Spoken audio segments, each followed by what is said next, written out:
Hi friends, today we will discuss about slide making. Okay, তো একটা blood slide তৈরি করতে হলে একটা আইডিয়াল স্লাইড তৈরি করতে হলে আমাদেরকে বেশ কিছু জিনিস মাথায় রাখতে হবে। ফার্স্ট অফ অল, আমরা ব্লাড স্লাইড কেন তৈরি করব? মূলত আমাদের ব্লাড স্লাইড তৈরি করতে হয় আমাদের ব্লাড সেল চেনার জন্য। এবার ব্লাড সেল বলতে কী কী থাকতে পারে আমাদের ব্লাডের মধ্যে যে সেলুলার পোর্শনটা আছে ব্লাডের, সেটা প্রায় 45%, এবং বাকি 55% থাকে প্লাজমা পোর্শন বা লিকুইড পোর্শন। তো এই যে 45% সেলুলার পোর্শন আছে, তার মধ্যে কী কী থাকে?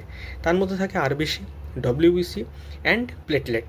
তো আরবিসি, নর্মাল আরবিসি থাকে এবং অ্যাবনর্মাল আরবিসি থাকে, যেমন নর্মোক্রমিক নর্মোসাইটিক বা হাইপোক্রমিক নর্মোসাইটিক, এরকম বিভিন্ন আরবিসির ভাগ আছে। আর ডব্লিউবিসির ক্ষেত্রে কী কী থাকে? গ্রানুলার পার্ট থাকে আর থাকে আগ্রানুলার পার্ট। তো গ্রানুলার পার্টের মধ্যে কী কী থাকে? প্রায় 3টে গ্রানুলার পার্ট থাকে আমাদের, যেমন হচ্ছে নিউট্রোফিল থাকে, ইওসিনোফিল থাকে, বেসোফিল থাকে, এবং আগ্রানুলার পার্টের মধ্যে থাকে লিম্ফোসাইট অ্যান্ড মোনোসাইট। তো এই জিনিসগুলোকে আমাদের মূলত ব্লাড সেলগুলোকে ঠিকঠাকভাবে চেনার জন্য আমরা একটা ব্লাড স্লাইড তৈরি করব বা ব্লাড ফিল্ম তৈরি করব, এবং সেটাকে তৈরি করার পর সেটাকে আমরা স্টেন প্রসিডিওরে নিয়ে যাব, এবং আফটার স্টেনিং আমরা ওটাকে মাইক্রোস্কোপে দেখব এবং সেলগুলোকে ঠিকঠাকভাবে চেনার চেষ্টা করব।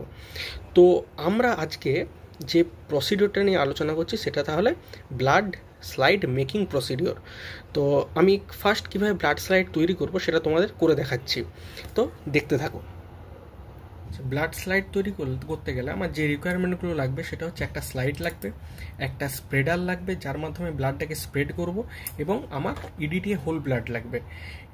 এই যে ইডিটিএ হোল ব্লাড, সেটা আমি স্লাইড মেকিংয়ের আগে ইডিটিএ হোল ব্লাডটাকে আমি ভালো করে মিক্স করে নেব। মিক্স করে 1 ড্রপ ব্লাড আমি স্লাইডে পুট করব।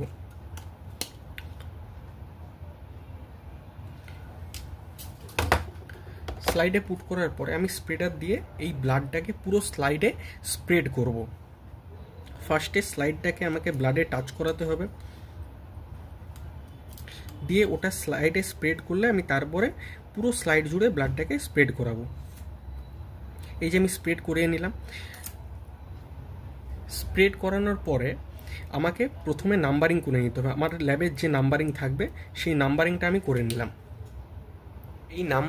এই নাম্বারিং করে নেওয়ার পরে আমাকে যতক্ষণ না ব্লাডটা যতক্ষণ না শুকোচ্ছে ততক্ষণ আমাকে একটু ওয়েট করতে হবে। এই শুকিয়ে যাওয়ার পরে আমি ব্লাডটাকে নিয়ে স্টেনিং প্রসিডিওরের দিকে এগোবো। আমার এখানে স্লাইডটা শুকিয়ে গেছে, আমি স্লাইডটাকে এবার স্টেনে বসালাম। দিয়ে আমি এই যে স্টেনটা নিলাম, লিসম্যান স্টেন, এই লিসম্যান স্টেনটা পুরো স্লাইডটা জুড়ে স্প্রেড করে দেবো। এমনভাবে দিতে হবে যাতে স্টেনটা পুরো স্লাইডটা জুড়ে স্প্রেড করে। দিয়ে আমরা 2 মিনিট অপেক্ষা করব। 2 মিনিট হয়ে যাওয়ার পরে আমরা এই স্টেনটার উপরে ডিস্টিল ওয়াটার দিয়ে দেবো। ডিস্টিল ওয়াটারটা যতটা স্টেন দিলাম তার ঠিক ডবল পরিমাণ ডিস্টিল ওয়াটার দিতে হবে।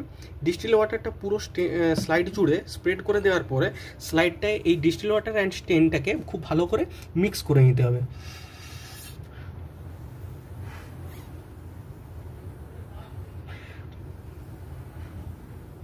খুব ভালোভাবে এই স্টেন অ্যান্ড ডিস্টিল ওয়াটার এই দুটোকে খুব ভালো করে মিক্স করার পরে আমরা প্রায় 8 থেকে 10 মিনিট ওয়েট করব। 8 থেকে 10 মিনিট হয়ে গেলে আমরা স্টেনটাকে খুব ভালো করে ধুয়ে নেব, এবং সেটাকে ভালো করে ধুয়ে নেব। এমনভাবে ধুতে হবে যাতে স্টেনটা যাতে না উঠে যায়, এই দিকটা আমাদের খেয়াল রেখে খুব ভালো করে স্টেনটা ধুয়ে নেব। একটা আইডিয়াল স্লাইড হতে গেলে আমাকে কিছু কিছু জিনিস মাথায় রাখতে হবে। তো কী কী জিনিস মাথায় রাখতে হবে? সেই জিনিসগুলো হলো, আমাকে স্লাইডটাকে ইউ আকৃতি বা জিভ, যাতে একদম জিভের মতো একটা শেপ আছে, সেই জিনিসটা মাথায় রাখতে হবে।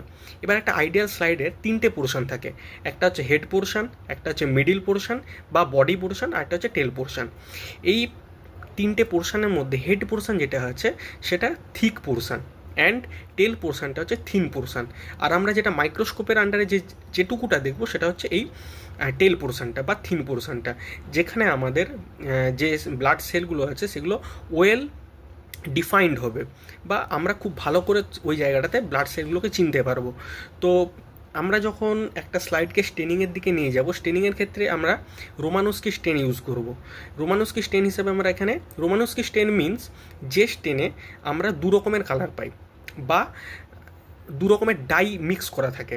যেমন এখানে আমার মিথিলিন ব্লু এবং ইওসিন থাকে লিসম্যান স্টেনের ক্ষেত্রে। আমরা এখানে রোমানস্কি স্টেন হিসেবে লিসম্যান স্টেন ইউজ করি। এতে এই দু ধরনের কালার থাকে। এই দু ধরনের ডাইয়ের মধ্যে যেটা মিথিলিন ব্লু আছে, মিথিলিন ব্লুটা হলো বেসিক ডাই। এই বেসিক ডাই অলওয়েজ একটা সেলের অ্যাসিডিক পোর্শন যেটা থাকে সেই অ্যাসিডিক পোর্শনকে কালার দেয়। তো একটা আমার সেলের ক্ষেত্রে অ্যাসিডিক পার্ট হচ্ছে সেলের নিউক্লিয়াস, বিকজ অফ এখানে DNA deoxyribo nucleic acid present থাকে।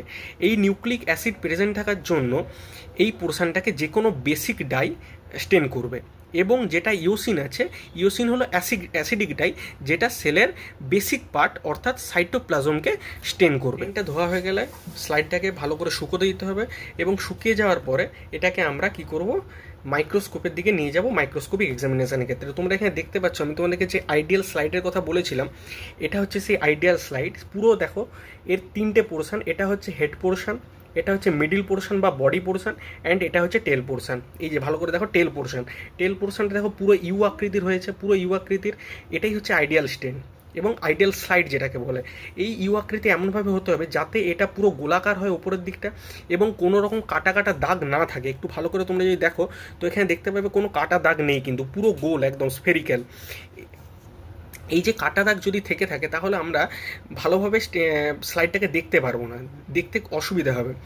যদি এটা পুরো স্ফেরিক্যাল হয় তাহলে আমরা যে সেলগুলোকে চেনার জন্য স্লাইড মেক করছি সেই সেলগুলোকে খুব ভালো করে চিনতে পারবো এবং সেলগুলোর আকার বা আকৃতির কোনো রকম পরিবর্তন হবে না।